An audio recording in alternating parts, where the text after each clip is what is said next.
Свещената Бхагават Гита. Песента на Бога. 7 глава. Йога на върховното познание. Благословеният Господ каза: Партха, чуй как, отдавайки ума си изцяло на мен и подслонявайки се единствено в мен, чрез практиката на йога, ще ме познаеш напълно и без съмнение. Ще те науча на върховното познание, идващо от директния опит. Узнавайки това, не остава нищо друго, което да бъде узнато. Сред хиляди хора, единици са тези, които се стремят към съвършенството, а сред онези, които се опитват да го постигнат и успяват, може би само един ме познава истински. Осморното разделение на пракрити, моята природа, е земя, вода, огън, въздух, етер, ум, интелект, его. Това е моята нисша природа. Но познай моята висша природа, могъщи Арджуна, животворящия дух, на когото се крепи цялата вселена. Знай, че те двете са утробата на всички същества. Аз съм началото и краят на цялата вселена. Няма нищо по-висше от мен, Дхананджая. Всичко, което съществува, е свързано с мен, както перлите са свързани в нанис от нишката. Аз съм вкусът на водите, сине на Кунти. Аз съм светлината на слънцето и луната. Аз съм сричката Ом във ведите, звукът в етера, мъжествеността в мъжа. Аз съм чистият аромат на земята и блясъкът на огъня. Аз съм животът във всички същества и аскезата на аскетите. Знай, Партха, че аз съм вечното семе на всичко, което съществува. Аз съм разумът във всички умни хора и великолепието във всичко великолепно. Аз съм силата на силните, свободни от желание и привързаност, господарю на Бхарата. Във всяко същество аз съм добродетелното желание. Каквито и да са гуните на едно нещо, сатва, раджас или тамас, знай, че всички те идват от мен. Аз не съм в тях, но те са в мен. Заблуден от трите гуни, светът не познава мен, върховния и безсмъртния. Наистина, моята божествена илюзия, Майя, съставена от трите гуни, е трудно да бъде преодоляна.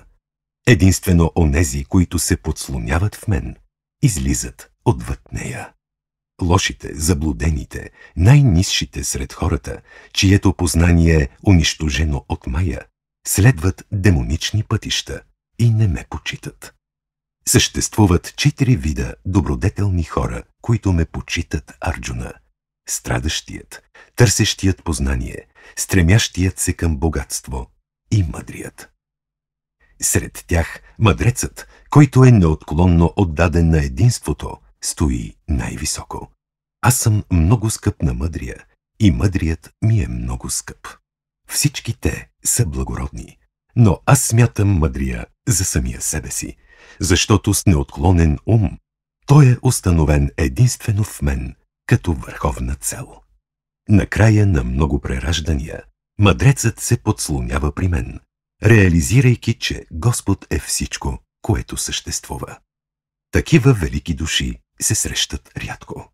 Онези, чието разграничение се отклонило поради различни желания, почитат други богове и извършват различни ритуали, водени от своята природа.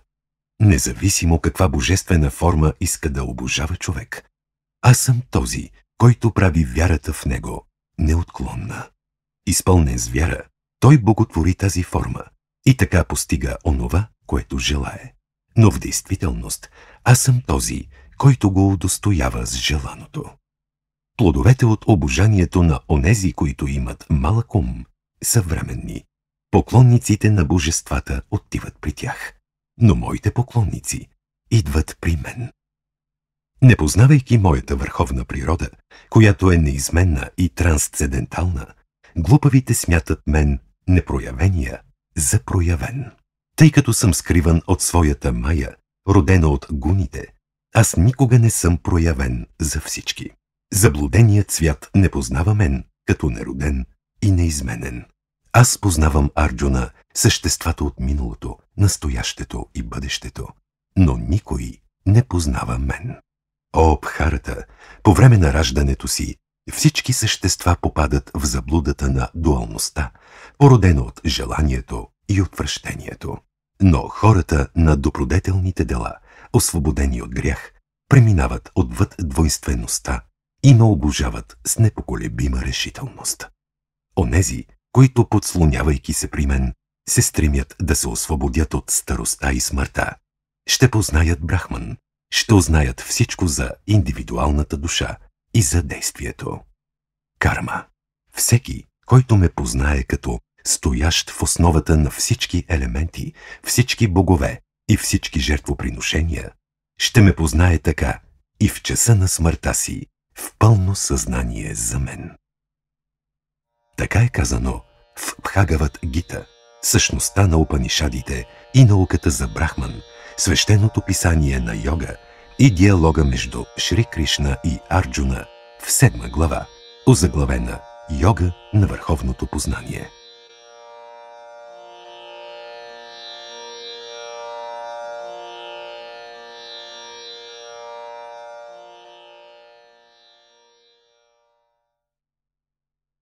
Бележки.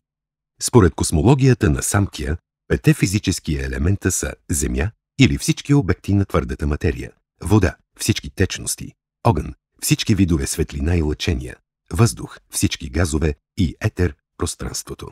Всеки от тези елементи има свое вътрешно присъщо качество. Те са земя – мирис, вода – вкус, огън – форма, въздух – допир, етер – звук.